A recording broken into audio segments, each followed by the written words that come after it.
morning, everybody. As you know, we're going to have a short leaders meeting, and we will begin with a presentation, videotape presentation from Wayne, who is out of state, and then we'll be followed up with a finance update from Tasha. So thank you for joining us.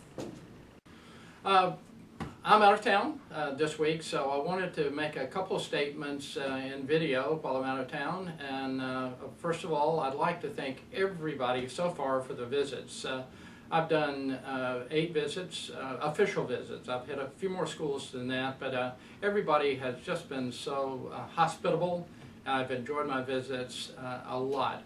One of the things I'd like to mention to you is that we're asking kind of a weird thing, and I wanted to explain it a little bit. We're asking for you to make projections on your enrollment for 2015 now. In October, we'd like to give those to the governor's office.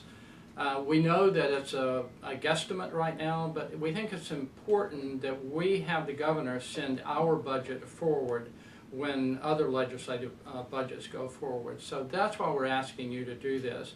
We're going to turn our estimates in to the governor's office. She will put together a budget based on our figures and then send that over to the legislatures. It gives us a real foot up to have the governor send over an accurate budget for us. So again, we know that you're having to estimate a great deal, but if you could just work and give us the best estimate you can about where your growth is going to be in the future. Let me also mention something about school visits. I've had a chance to visit some of our very successful charter schools academically.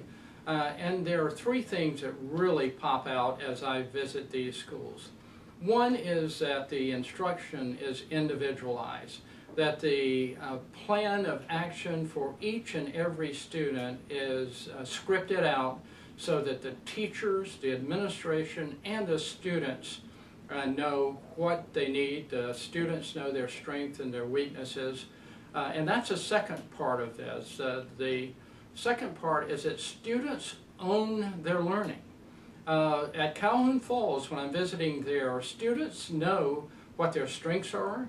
They know what their weaknesses are. They know their projections for MAP. They know their projections for state testing, end of course and pass.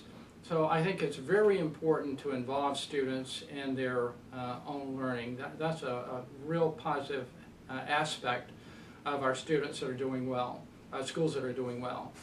Third, I think developing a culture of academic rigor, of academic integrity, of high expectations, I think is extremely important.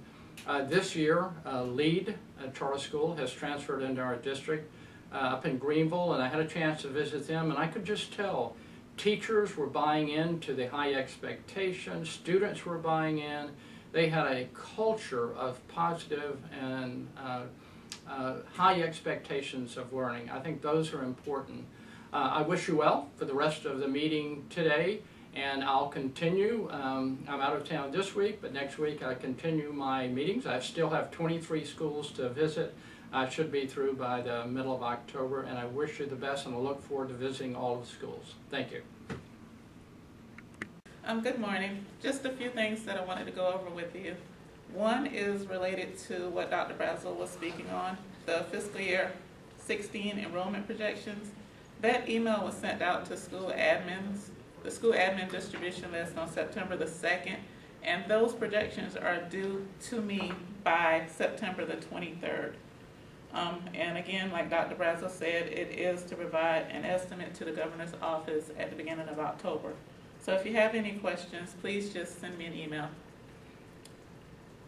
For fixed assets, the physical inventories are due to Sierra by September the 30th. And if you have any questions, please contact Sierra.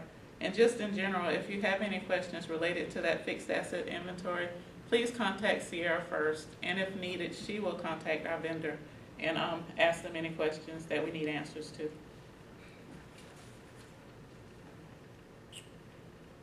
Another thing is we received a survey, a technology survey, K-12 technology survey from the K-12 School Technology Initiative Committee.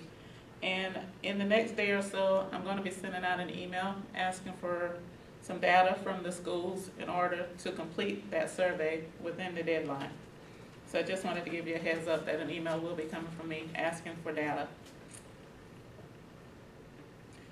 Another thing that I wanted to mention to you, and many of you are aware of this, but the teacher supply funds. We don't have a current funding manual right now, so I'm going to let you know that it's on page 59 of the fiscal year 14 funding manual. But I just wanted to make sure that all schools knew that funds are to be dispersed in a manner, those funds are to be dispersed in a manner separate and distinct from payroll.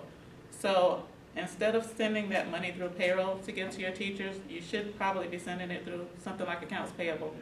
And also, any funds not dispersed to the teachers must be returned. And the last thing that I wanted to mention about the teacher supply funds is any supplies, materials, equipment purchased with teacher supply funding is that of the teacher and not the school district, and in your case, the school, in which the teacher is employed. If a teacher leaves the employment of the district or the school, supplies are taken by the teacher upon their departure. And the last thing that I wanted to talk about was the 5-day funding. An email was sent out yesterday letting you know that funding will not be updated in September. There were several issues related to Power School that need to be corrected, and the State Department is on a deadline in order to meet that September 22nd distribution date. So they couldn't hold off any longer waiting on the information to be updated. So right now funding is expected to be updated in October. And that is all that I have. The last item about teacher supply funds, I said that any supplies, materials, equipment purchased with teacher supply funding is that of the teacher and not the school district or the school in which the teacher is employed. If a teacher leaves the employment of the district or the school, supplies are taken by the teacher upon their departure. And that's on page 59 of the fiscal year 14 funding manual. When is the money sent to the school? When is what money sent to the school? Teacher supply? The teacher supply money was sent earlier. It was sent in July and August. I didn't see that one. It was Renee's. Does the delay on adjusting the funding for the 5th day count apply to all districts or just us? Just us. Well, it's just us. Was it another question? Karen, I just want to know when the money was sent to the school. Teacher supply. Teacher supply money was sent to the schools in July and August.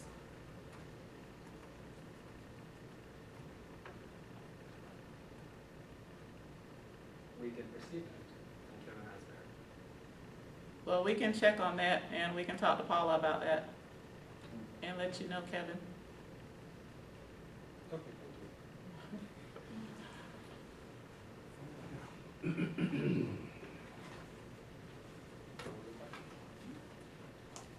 Thank you.